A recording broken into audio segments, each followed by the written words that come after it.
Hello my dear friends, you're on the Military Summary channel, and this video we're going to discuss the most important events that took place during the previous 12 hours. We have lots of very interesting updates, so let's start.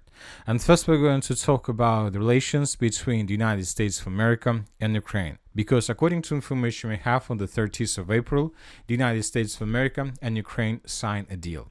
Treasury announced agreement to establish United States-Ukraine Reconstruction Investment Fund.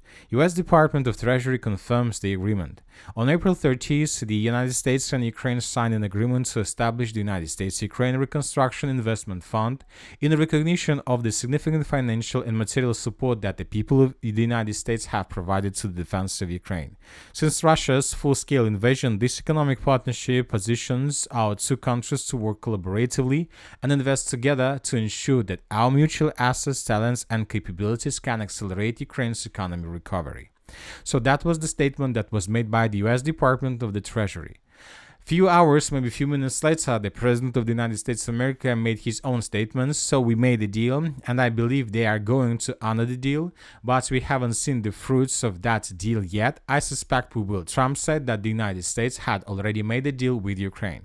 Obviously, very important deal. Obviously, the most important deal probably of the special military operation, of course, as after this deal was published, after all these updates we got, so of course, people began searching and seeking for a bit more information about the deal, about the benefits, and about the negative sides of the deal. And of course, everybody starts searching for the information whether the United States of America under this deal will send weapons to Ukraine, and whether the Russians will, let's say, act in response to this deal. And of course, the most important, whether the special military operation will be finished in the very near future, or this war will continue, but now the United States of America once again will begin, let's say, support and supply Ukraine with lots of weapons. Lots of questions, and people start searching for answers to these questions. But if you ask my opinion, the first thing that I ask myself when I heard this update is who signed this deal from the side of Ukraine? Who did sign this deal on behalf of Ukraine? Because as for me, this is the most important question. Obviously, this deal wasn't signed by the president of Ukraine, Zelensky, because nobody think that he has any legitimacy to do this. This contract wasn't signed by the Prime Minister of Ukraine. Obviously, this contract wasn't signed by the Speaker of Verkhovna Rada, of the Parliament of Ukraine. So the question once again, who did sign this agreement on behalf of Ukraine? And it was very difficult to tell you the truth to find this information, but I found this. This is exactly the woman who signed this deal. On behalf of the government of Ukraine, I signed the agreements on the establishment of a United States-Ukraine Reconstruction Investment Fund. Together with the United States, we are creating the fund that will attract global investments into our country. So this woman, telling the truth, I haven't seen this woman before. So this is the first time when I see her. Obviously, somebody saw her before, probably who, let's say, is more familiar with the Ukrainian, let's say, structure and their policy and many other things and aspects. But as for me, once again, I haven't seen this woman before, so I don't know who is she. But she signed the biggest and probably the most important contract of the entire special military operation on behalf of Ukraine with the United States of America. Telling the truth, this is very weird situation, very weird situation. And later we got additional details from this Minister of Economy. This is Yulia Sviridenko. She, on behalf of the government of Ukraine, I signed the agreement on the establishment of this fund, and later she gave us key provisions of the agreement briefly. And she provided us lots of different articles, lots of different paragraphs of this agreement. Lots of text, lots of very important things, lots of very important details, technical questions, and many other things. But as for me, I found three the most important paragraphs, the most important parts. The first one is that legislative changes will be limited and targeted. This is paragraph number 7. Only amendments to the budget code are required for the fund to function. The agreement itself will be submitted for ratification to the Verkhovna Rada. So as you can see, the situation is as following. This agreement between the United States of America and Ukraine was signed by a person from the street. Telling the truth, she is nothing. She is nothing. She can't do anything. She can't sign anything. She is nothing. She is zero. I'm not even sure why Ukrainians and the United States of America decided to use this path, this way to sign this agreement. Anyway, she is nothing, and currently the agreement that was signed between states in Ukraine has no power, has no legal power. And this agreement can have no legal power even in the future. But this 7th paragraph tells us that this agreement will be submitted for ratification to the Верховная Rada. I'll remind you that according to Russian understanding of the situation, Верховная Rada is the only, let's say, legitimacy power in Ukraine that has any legitimacy. And this Верховная Rada will approve and will confirm this agreement. And this will give some legitimacy to this agreement. And the Russians will be forced to accept this, at least at this stage. Another important paragraph of this agreement is that according to this agreement, the next 10 years, and this was written in the most, almost at the most bottom of these, let's say, different key points. We expect that during the first 10 years, the profits and revenues of the fund will not be distributed, but will be reinvested in Ukraine, in new projects or reconstructions. These terms will be the subject of further discussion. So this is also very important, and this paragraph tells us that the next 10 years the United States of America will have nothing from this project. Only after 10 years and 1 day the United States of America will be able to get money back from this fund. What does it mean? We need to understand once again that this contract, this biggest contract between the United States of America and Ukraine, was signed by nobody, by 0 person who has no value anywhere. And obviously we understand that if somebody during the next year, 10 days, 5 years or 10 years, let's say, will replace Zelensky as a president of Ukraine, and if this person is going to be, let's say, a pro-Russian person, or let's say a person from Kremlin, obviously we need to understand that this agreement will lose its power, because obviously this president, pro-Russian president, will cancel this agreement, because he will say that this agreement was signed by nobody who didn't have any right to do this.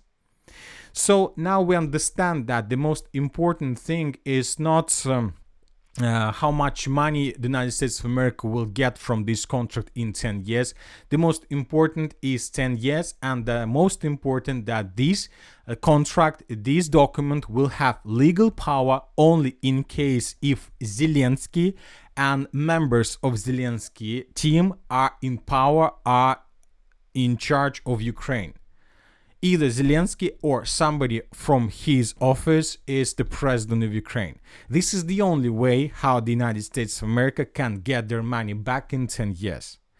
And this is exactly the guarantees that Zelensky managed to get for himself. And he's saying, if you do something with me, with Zelensky, or with our team, and if somebody will replace us, or if somebody replaces us, most likely the next president of Ukraine will cancel this agreement, and you, the United States of America, will get nothing. So this is not just guarantees for Ukraine of reinvestments and improvement of Ukraine itself. This is, first of all, guarantees for Zelensky and his team that the next 10 years they're going to be in charge of Ukraine, and he or anybody from his team will be a president of Ukraine. And these are the only guarantees for the United States of America that this deal will be completed. But once again, if somehow the Russians are able to establish control over the entire Ukraine, and if the Russians somehow can replace Zelensky with a pro-Russian president, obviously this agreement will be cancelled and the United States of America will get nothing. Of course, as I understand, according to this agreement, the court of this agreement is located in New York, obviously, or somewhere in the territory of the United States of America, which will reduce, let's say, the chances, not the chance, that will increase the timings, for example, for any pro-Russian next president or anybody else from Ukraine that who is not Zelensky to cancel this agreement using legal ways, because obviously it will be impossible to change the decision of New York court or something like this. But obviously this is possible. This is possible. So this is the situation. Basically, this is not agreement between Ukraine and the United States of America. This agreement for Zelensky to be in power for the next 10 years. Now let's move further and let's discuss the situation on the ground. And first let's talk about the Russian progress on the ground in the vicinity of the settlement by the name of Bahatyr. Today we got a lot of very important updates, and today for the first time probably since the beginning of assault operation in the direction of the settlement, the Russians managed to enter the southeastern part of this village. Obviously this was probably one of the most difficult battles between the Russians and the Ukrainians. Once again, the Russians, for the previous several days, for the previous weeks, were bombing and basically reducing the settlement of Bahatyr till ruins. A lot of explosions, a lot of strikes. The Ukrainians didn't have any possibilities to came out from the basements and trenches. They were almost always under the surface in the basements, trying to probably to stay there and to survive after another Russian artillery strike. And all this time while the Russians were bombing and attacking the settlement of Bahatyr, the armored forces of the Russian Federation were getting closer and closer, were advancing along the main lines from the settlement of Constantinople, from the east to the west, and from the settlement of Razdolna from the south in the northern direction. And today we start receiving first videos from the southeastern part. This is the first video that was published by the Ukrainian side, by the 37th Brigade. In this video we can see how two Russian soldiers were trying to cover and to hide from Ukrainian FPV drone that was trying to attack them from the settlement of Bahatyr. The Russians were trying to find something like a shelter, but Ukrainians managed to attack them.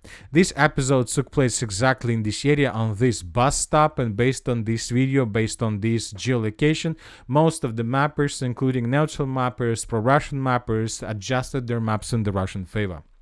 This is the situation by the end of the 30th of April of 2025, and this is the situation by the beginning of the 1st of May of 2025.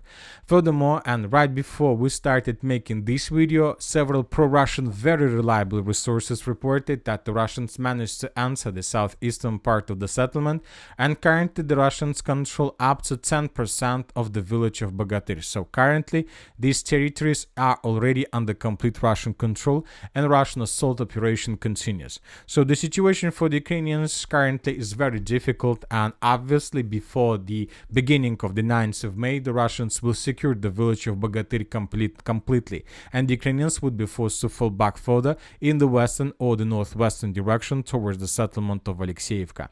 The situation, as you can see, is very critical for the Ukrainians in this area.